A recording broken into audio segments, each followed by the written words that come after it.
Serious and silliness bodybuilding. Sorry, I almost screwed that one up. Serious and silliness bodybuilding. This is Anabolic Academy, and this is the show on my channel where I take questions about bodybuilding, fitness, anything you'd like to ask me about bodybuilding, and I answer them. You could reach me at Serious and Silliness Instagram, John_Olivia at Yahoo, Uncle John 1201 at Gmail. Or just see me in person, ask me, and I'll answer it in person, and I'll take the question to the show too. Anyway, before we get started, I'd like to speak about this Olympia for a second to Derek Lundsford. He's a very young man, and he probably doesn't watch my podcast, but I'm going to pretend like he does, and I'm going to speak to him as if he does. Sometimes we reach our heights, and we get to the pinnacle of our careers, our endeavors, or pinnacle of our life, and we always picture what it would be like. We picture it being fantastic and perfect and being a loved champion or a loved and respected father or husband or, you know, that leader at work or the leader in the military, being adored and loved and so on and so forth. And sometimes we reach those pinnacles, and as great as the feat is, it's not as great as the accomplishment is. It doesn't go according to plan. It's not as fruitful, if you will, as we would have guessed, right? This is not uncommon. This is not uncommon throughout life, Derek. I'm a little bit older than you. I'm 47 years old. You're a young man, and you're extremely successful, and you're great at what you do. Well, you're the best at what you do. But there are times in our life where we reach the top, and even when we get to the top, as great as getting to the top is, the reaction or the emotion or the surroundings aren't what we expect, because nothing is guaranteed. So when you reached the top this weekend and you were Mr. Olympia and you accomplished something that no bodybuilder ever accomplished, you were a 212 Mr. Olympia and an open Mr. Olympia. You had a lot of disgruntled Iranian, Middle Eastern fans that were not happy, and you had to deal with the DMs, and you had to deal with the Instagram messages, and you probably had to deal with emails, and you probably had to deal with people saying terrible things about you and so on and so forth, and you just have to kind of grin and bear it and move on. Well, I'm here to tell you that that kind of thing is not uncommon, and I'll tell you a quick story about a great champion who went through something similar. So if you guys out there are my age, or maybe a little bit older, maybe a little younger, or a boxing historian, boxing fan, there was a fighter. He was a great middleweight during the 1980s named Marvelous Marvin Hagler. And it was 1980, and he fought for the middleweight title in the UK against, the fighter's name was Alan Minter. Alan Minter was a tough son of a bitch, and he fought at Wembley Stadium in the UK, and Hagler went over there. And they were the same type of fighter, meaning that they met head on. They brawled, but Hagler was a lot more of a calculated counterpuncher. He had a chin made of cast iron, and he had a left hand like, well, both hands actually, well, like concrete. You know, it was just unbelievable. Well, he beat the hell out of Minter. I mean, knocked his mouthpiece out bloody. It was just a mess. And, you know, Minter was British born, and he had the whole arena was full of Brits, and everybody was behind him. And Hagler went there, and he meant business, and he won that title. He won the middle. He was the middleweight champion of the world. This was what he has been working for his entire life. And when that happened, the crowd freaked out, started throwing things, threw cans, beer, garbage, and they started rioting, and they had to rush him out of the arena. I guarantee you that's not what he pictured it would be like when he won the middleweight title. But the good part is he went on to become one of the greatest middleweight fighters that ever lived. He went on to become feared by his opponents and loved by his fans. In due time, he got what he deserved. He got the big fights. He got the paydays. He got the money. And his fans around the world did adore him after some time. This is common. We picture something that's going to be great. When we reach the top, and you reach the top and you win what you need to win, you're a champion, whatever the endeavor is, and the reaction is different. It's not what you thought. You think that people would be really behind you, and then for some reason, some crazy reason, they aren't, or a group isn't. But Derek, the good news is you're making all the right choices. You went on Instagram. You said how you love the Middle Eastern fans, how you love the Iranian fans, how you love the American fans.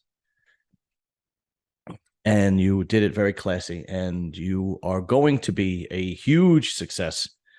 And this isn't going to last long. This ain't going to last long. This might last a couple of weeks.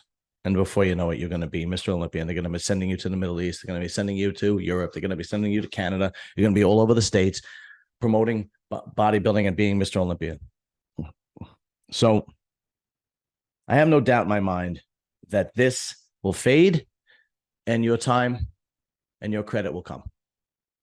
And congratulations on being Mr. Olympia winning Mr. Olympia this weekend. Okay, that being said, let's get to the questions. I just had to say that. All right. Question number 1. Email from Tom Fenimore. What do I think of Arnold Schwarzenegger making the Arnold Classic live stream free for 2024? Well, I don't think Arnold does anything that's not calculated. How do you think he became successful? Because he's a nice guy? No. I think he knew exactly, and his team knew exactly what they were doing. Look, it was $75 for the Olympia live stream this past weekend, right? I didn't pay for it. Plenty of people didn't pay for it. The reason why they make it so high is because they know people aren't going to pay for it. So they have to make up the money on the minority of people that pay for it. Look, why would you pay for it? It's on social media seconds after the pics and live stream is up. Like literally, you can go to Instagram seconds and minutes after, and you're seeing the footage.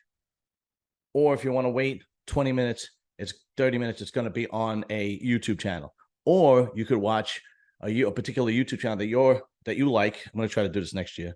And you could watch it and you could listen to them commentate. Like I was listening to RX Muscle with King Kamali and Lee Priest and Dennis Wolf and Amin Alai. And I keep forgetting the other guy's name, but whatever, it doesn't matter. Or you can go to somebody else's YouTube channel and they put up still pictures and they describe everything that's happening and so on and so forth. And then, like I said, as soon as it's over, you go right to Instagram. Instagram. And the pictures are up almost immediately after.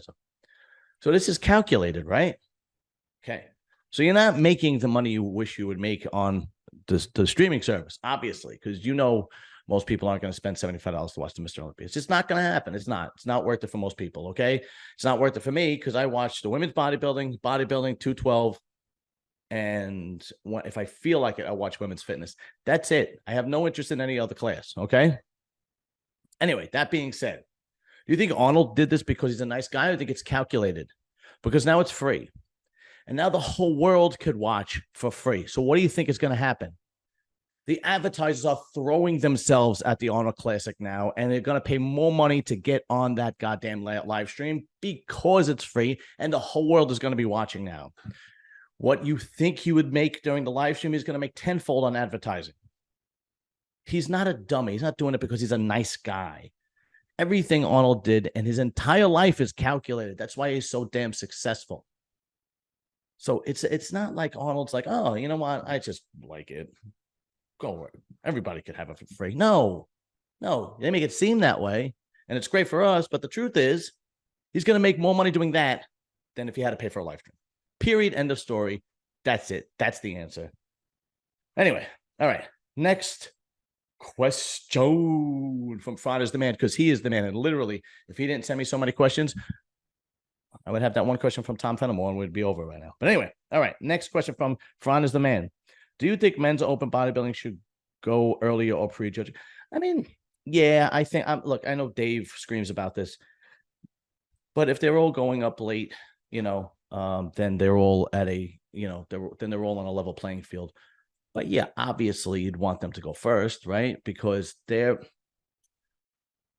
Number one, it's what everybody wants to see. People, you're still going to pay the tickets. People are going to still, whoever buys the live stream, is still going to buy the live stream. People are still going to pay for the tickets. And it might help with their conditioning, because if they lay around, they might fade a little bit. But the truth of the matter is, to me, it doesn't matter. We were done by 11 o'clock. 11? I want to say we were done by 11 o'clock. I might be wrong, but I think we were done for the Olympia by 11 o'clock Eastern this year, which really isn't that bad on a Saturday, which really isn't that bad. But I mean, yeah, all things being perfect, should they go first before? Yeah, probably. But, I don't think it's that critical, to be honest with you. I don't think it's that critical. No, last year when they went on at like 4 o'clock in the morning, and whatever the hell it was, and there was a shit show, because there was like, 107 contestants, or however, I think it was, I'm exaggerating, I think there was like 36. Yeah, I get it, right? But this year, I didn't think it was that critical. But yeah, the best way to do it would have them go first, obviously, right? Okay. All right. Greats like Ronnie and Phil. He's up there, man. He's up there. I think Phil is back is unbelievable. It's just, and the rear double by pose, you have to put him in that discussion. I compare him to Ronnie Coleman.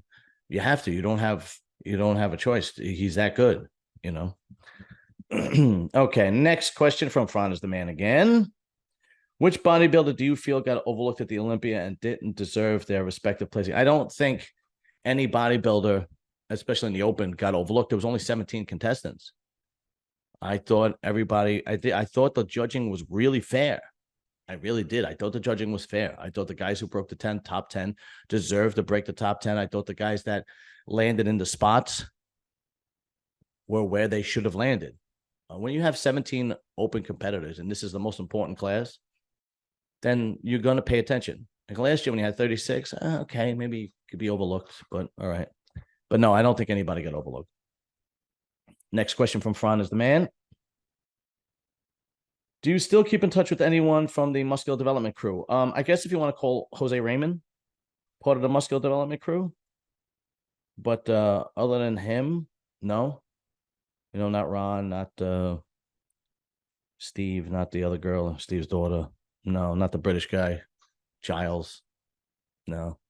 I guess if you want to call Jose Raymond part of the Muscular Development crew, that would be it. Fackery is still on Muscular Development. He has, I think, Fac Attack or something like that.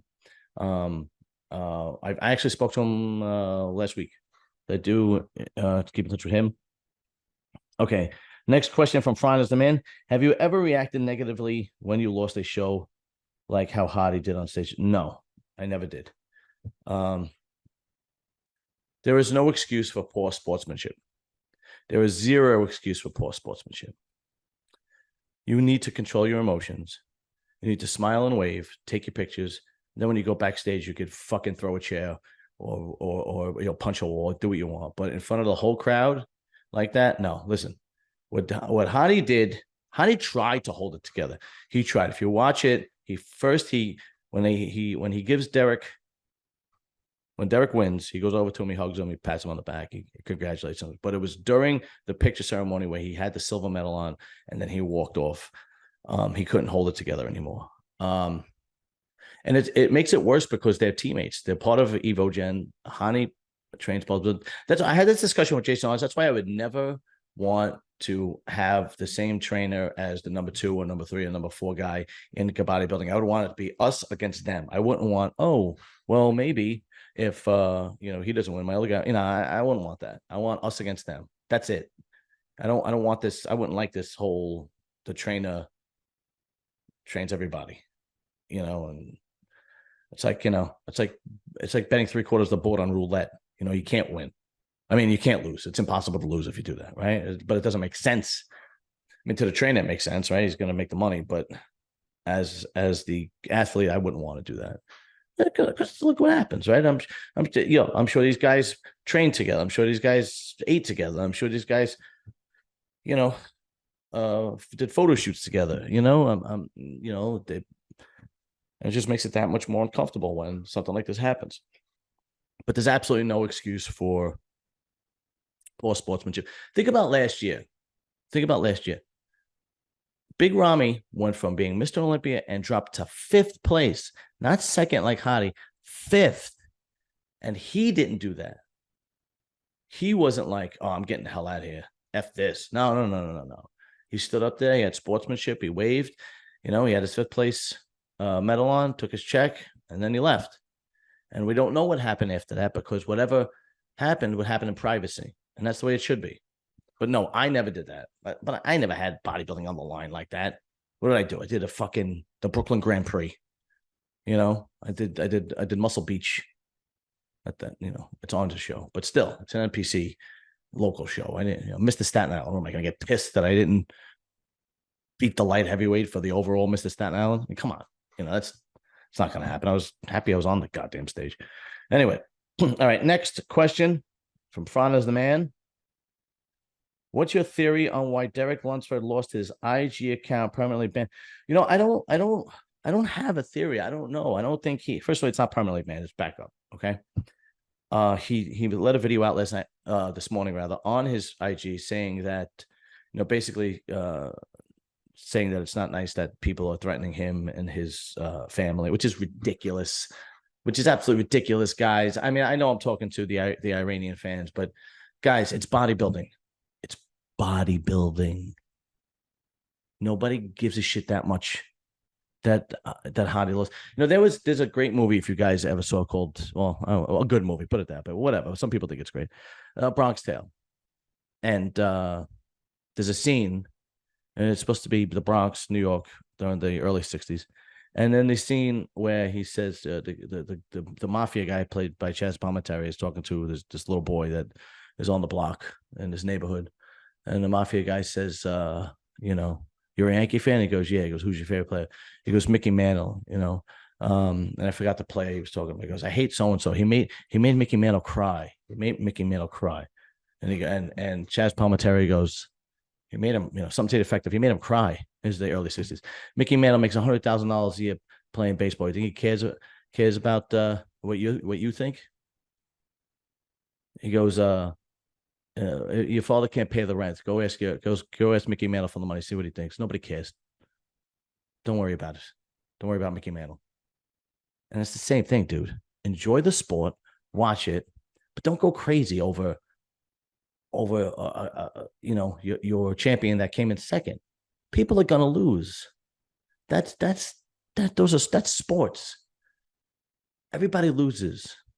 I mean, okay, you want to pick one or two guys that didn't, here and there. Okay, Ali Haney never lost. Okay, Dorian Yates, blah, blah, blah, so on. So Floyd Mayweather never, blah, blah, blah, blah, blah. Great.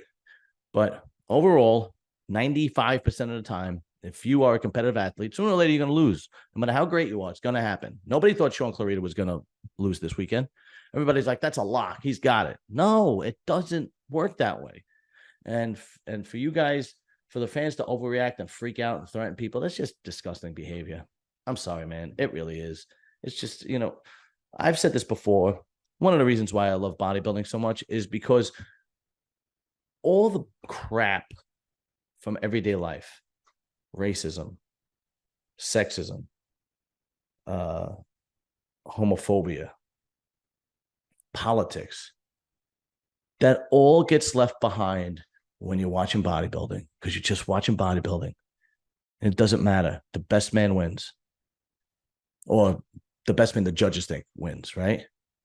And what's great about it is because that's all left behind, the friendships that happen in bodybuilding are fantastic. Look, Chris Dickinson won Mr. Olympia in what, 82? 83? I don't remember. He was gay. He was openly gay. Nobody gave a shit. He was the best guy at the time. That's it. He won. That's it. Nobody cared.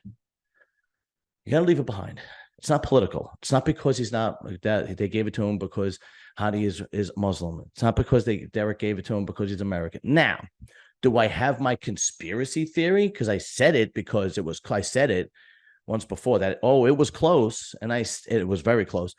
And if you guys don't think it was close between the top three, then I don't know what you're looking at, because it was extremely close in the top three between Hadi, Derek, and Samson. Extremely close. But anyway, I said my conspiracy theory, which is a little bit more valid than they gave it to Derek because he's not Muslim, which is ridiculous. My conspiracy theory was we have not had a good ambassador, Mr. Olympia, as an ambassador for bodybuilding since Phil Heath, right?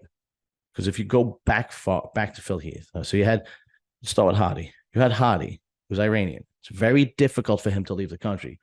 It's very difficult for him to get visas and go to different countries and be an ambassador and put guest pose and be a spokesman. It's extremely difficult for him. So that didn't happen.